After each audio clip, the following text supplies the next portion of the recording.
If you've ever wanted to own any of our collections, now is the time to make that purchase. I can't guarantee that these collections will be available next year. Check out our new program for ownership. Believe it or not, it'll save you a lot of money. Go to oldtimeradiodvd.com and you can learn all about it there. That's oldtimeradiodvd.com, and Merry Christmas and a Happy Hanukkah to all, and to all a happy and a prosperous New Year.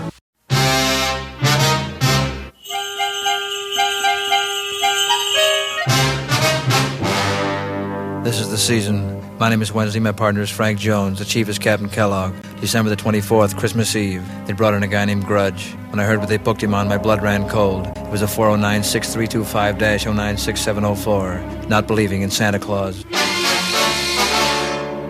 Give the gift that gives on giving. Go to oldtimeradiodvd.com. A Christmas Carol by Charles Dickens. Read for you by Jim Dale.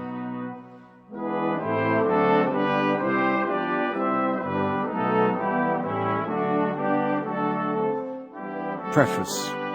I have endeavoured in this ghostly little book to rise the ghost of an idea which shall not put my readers out of humour with themselves, with each other, with the season, or with me. May it haunt their house pleasantly, and no one wish to lay it. Their faithful friend and servant, C.D. December 1843.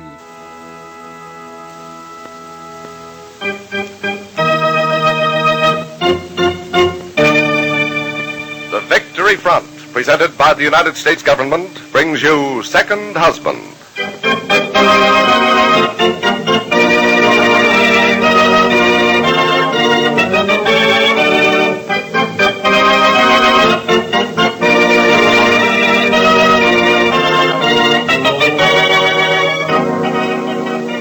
The Columbia Broadcasting System, in cooperation with the United States government, has the pleasure of bringing its listeners a new series of programs, a different kind of series. During these programs, the people many of us know and love, people we meet every day on the radio, have volunteered their services to the government. And they're going to visit here at the same time each weekday on the Victory Front. Now, speaking for the United States government, here is Carl Van Doren. Second Husband is featured on this week's presentation of the Victory Front. Among the people known to millions of Americans, loved and admired by them, are those who meet every day in the story of Second Husband. Brenda Cummings and her friends have been doing all they can on the home front to help our boys on the fighting fronts, faced with the same intimate problems you face every day. They understand that we cannot win the war or the peace unless we understand what we are fighting for, unless we understand that we must know and have faith in our allies, unless we understand that we must remain united to win. And now, Second Husband.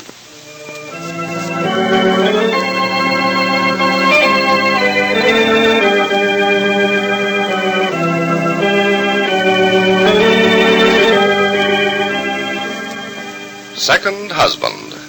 We bring you now the story of beautiful Brenda Cummings, who was a young widow with 2 children living in Montana until she married wealthy, distinguished Grant Cummings and went to New York, where their son was born, where Grant lost his fortune, and where Brenda became a famous actress.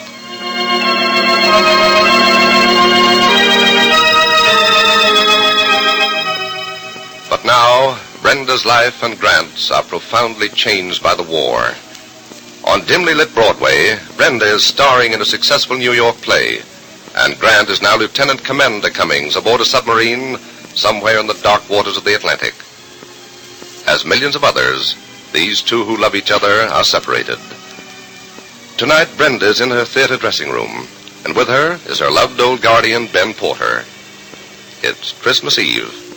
Christmas Eve, 1942. Brenda's lovely face is reflected in the mirror, but Ben is leaning toward her anxiously as she says, Ben, 15 minutes before the curtain goes up, and it means so much to me to be at my best tonight. Oh, Brenda, gal, I've never known you not to play your best. Yes, but tonight is Christmas Eve, Ben. Christmas Eve. Oh, I'm not worthy of Grant if I can't be as brave as a wife should be when her husband is not with her for Christmas. Oh, honey, you're doing just fine. Oh, no. No, I'm not, Ben. Grant's on a submarine. He's out on the cold, bitter, deadly Atlantic. Oh, but I gather courage, Ben, in knowing that other women, too, all over the world are separated from the men they love tonight. And I've got to go through with tonight and tomorrow, Christmas Day, with the sort of faith and courage I imagine an English woman would show, or a Russian woman. And I know that we Americans can equal any of them. You bet we can, honey gal. Say, we Americans have got plenty of what it takes. We built this country the hard way. Now, don't forget that. No, I'm not forgetting it, Ben. I'm not. Yes. Mrs. Cummings, some flowers for you. Oh, thank you, Jerry. It's all right, I'll get them. All right, thank you, Ben, will you? They arrived just this second. Oh, well, that's fine, and thanks Oh. for bringing them, Jerry. Say, Oh. would you look at the size of this box, Brenda gal? Now, who in the world could have sent such a thrilling-looking box? I wonder. Open it. Ben, look at these flowers. Yeah. All of my favorites. Oh, such beautiful things. And there's your card. Yes, Ben. Oh, look here. Look here. They're from Grant, Ben. From Grant? Yes. Oh, can you believe it? He ordered them days ago before he was sent out and arranged to have them delivered tonight. He says here, darling, this is Christmas love from Grant. Now, you see, he was thinking of you getting them tonight. Oh, look here. Here's a war bond tucked beside them as a gift. Oh, that sweet, wonderful, darling Hey, man. Ginger, it sure is a war bond. How could I let a husband like this down, Ben? How could I? But you've never let him down, honey. But I've got to think tonight of all things that we've got to thank God for. Grant always said to me, don't think of me out there in a submarine alone, Brenda. There are quite a few lads just like me, only knowing a lot more right there with me. And in the Atlantic, remember, there's always the good old British Navy right in there with us. Now, ain't that just like Grant, always?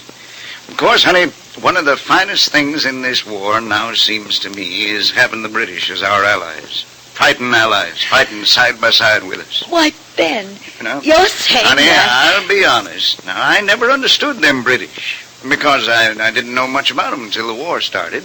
And now I know that the Englishmen who won the Battle of Britain from Mr. Hitler, who held the Germans at bay alone for over a year, are among the greatest fighting men the world has ever known. Ben, you know who I was just thinking of? Of Raymond Rogers. Remember him? Yes, sure. He was the first and best leading man I ever had. He was English, and you loved him. Well, I'll tell you, Brenda, I take my hat off to the British. They're soldiers, and as great an ally as any country ever had. All we got to be sure of in this country of ours is that we all understand these things about the British, the truth, and not let Hitler plant seeds of dissension and misunderstanding, for he's always up to his game of divide and conquer. And that's what he'd like to do with us in Britain, and Russia, and China. Yes, sir, he'd like to see the United Nations split wide apart. Yes, and that's what he'll never see, Ben. No. Never, because we understand his methods only too well. And... Oh, goodness. These flowers from Grant. I wish he knew how happy they've made me. Brenda, may I come in? Oh, yes, hello there, Carol. Please do come in. Oh, how are you, Mr. Porter? Hello. My, what dream flowers. Aren't they lovely? Grant ordered them to be sent tonight before he left. Oh, then you are the lucky one. I feel about as much of a glamorous actress tonight as an old stick. Oh, poor darling. What do you mean by that? Have I a fiancé whose family teased him on money bags, or haven't I? Oh, Carol, what a way to talk about Deke. One of Uncle Sam's most handsome young first lieutenant. Say, where is Lieutenant Walters now, Carol? Oh, overseas somewhere. I don't know. I haven't heard a word, not one from Deke. I haven't gotten a Christmas present. Well, not even flowers. Well, now, Carol, possibly Now, don't he's... defend him, Brenda. He's always lavished me with exciting things, and I'm furious. As far as I'm concerned, you can tie Christmas up in a neat little package and send it back to Santa Claus. Oh, now, really, Carol, you I must... mean it, all this Christmas spirit. What does it mean? Where does it get you? It's a lot of sentimental twaddle, and I don't believe in it. Deke could have written at least. He could have sent me something. This is her dressing room. Thank you. Who's Mrs. that? Cummings, Major Rogers is here to see you. What? Major Rogers? Rogers? Brenda! Oh! Why, Raymond, it's you. Brenda, it's splendid to see you. Why, this can't be true. What do you know? Hello, Raymond, of all people. Well, by Jove. Ben Porter and Carol Oh, Hahn. Raymond, you just don't know how grand it is to see you. Ben and I were just speaking of you. We thought that you were, well, halfway round the world with the RAF. And I have been. I was. I'll only be in New York a short time, but I had to stop by and see you, Brenda. It wouldn't seem like New York if I hadn't. Oh, you're just as devastating as ever, Raymond. Oh, A Carol. uniform does something to a man. Well, how's your life, Carol? Are you married? No, I'm engaged, but my affection is at a low ebb at the moment. Christmas is getting me down. You see, she hasn't heard from her lieutenant yet. And she's in very low spirits tonight, Raymond. And I was just about to tell her when you walked in that this Christmas Eve, above all others, is no time to be downhearted. Right you are, Brenda. Oh, how wonderful this is. You and Ben and Carol and I in a dressing room talking before a performance. And Raymond, for the sake of old times, you and Carol must come home with Ben and me tonight. Will you? And make it a real Christmas Eve? Oh, I'd love to, Brenda. It'll be a lifesaver for me. Good. I'd like to enormously, Brenda, but the thing is... What's that, Raymond? I've a friend with me, a Russian officer. Oh, but we'd love to have him, too. Of course, he must come. Well, then, thank you very much. I know Major Chubukov will enjoy a Christmas Eve in your home as much as I shall. Fine. Then it's settled. And we'll all meet after the performance and go home. Why, it'll be a sort of symbol for us all to be together on Christmas Eve. Britain, America, Russia, all together in a little white house in Connecticut, welcoming in Christmas, the day of peace on earth, goodwill toward men. First act, please. Yes, Places. yes, all right. I'm being called for the first act. First act, Mrs. Cummings, and places at once, a little later. Yes, I'm ready. I'm coming. Oh, there's so much I want to talk to you about, Raymond. Well, we'll have time later. Good luck for tonight, Brenda. Thank you, Raymond. And, Raymond, dear, I must hear all about your family. Your wife, Eileen, and your darling little son, Robin. But I haven't got any more time to talk now. Goodbye for now. What is it, Raymond? What's the matter, son? What's the matter? My wife. My baby. Oh, what's wrong, son? What? I simply can't tell you, Ben. I simply can't.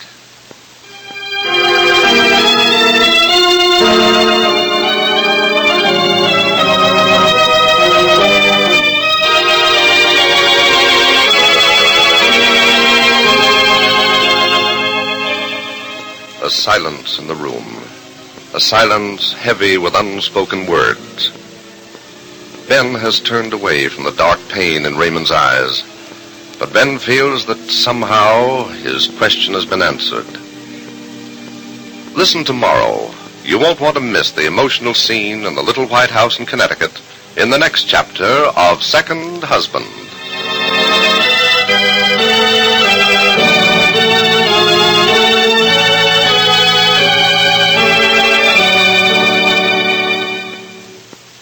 Now, once again, speaking for the United States government, here is Carl Van Doren. The United Nations are in existence for a great deal more than the waging of the war. Their peoples must also work together in the peace ahead so as to build a better world based upon mutual consideration, understanding, and the essential freedoms. The United Nations came to being January 1st, 1942, when 28 countries signed the now famous Declaration by United Nations.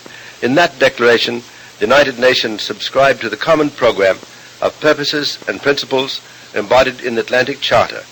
The Atlantic Charter is worldwide in scope. It applies to India and China and Russia and Burma and Africa and Europe and all the Americas.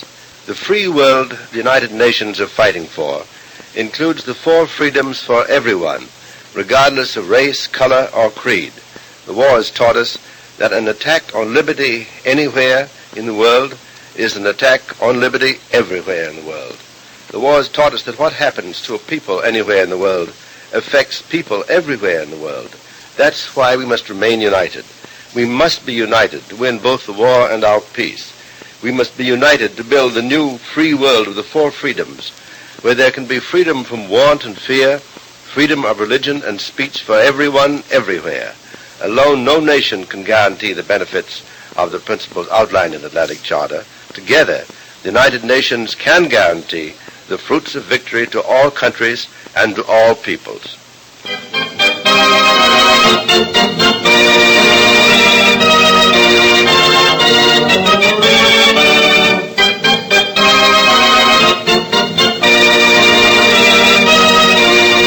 You have heard the first episode of Second Husband, brought to you on the Victory Front, a new series of special programs in which the people you love in popular daytime programs are visiting you on behalf of your government.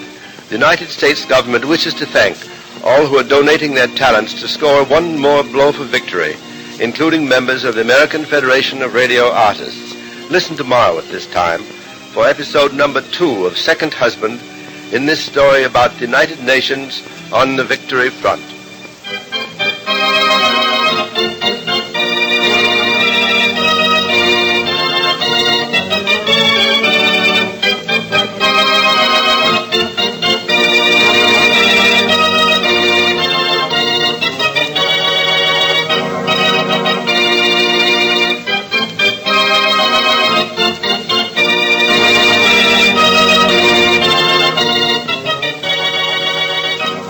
This is the Columbia Broadcasting System.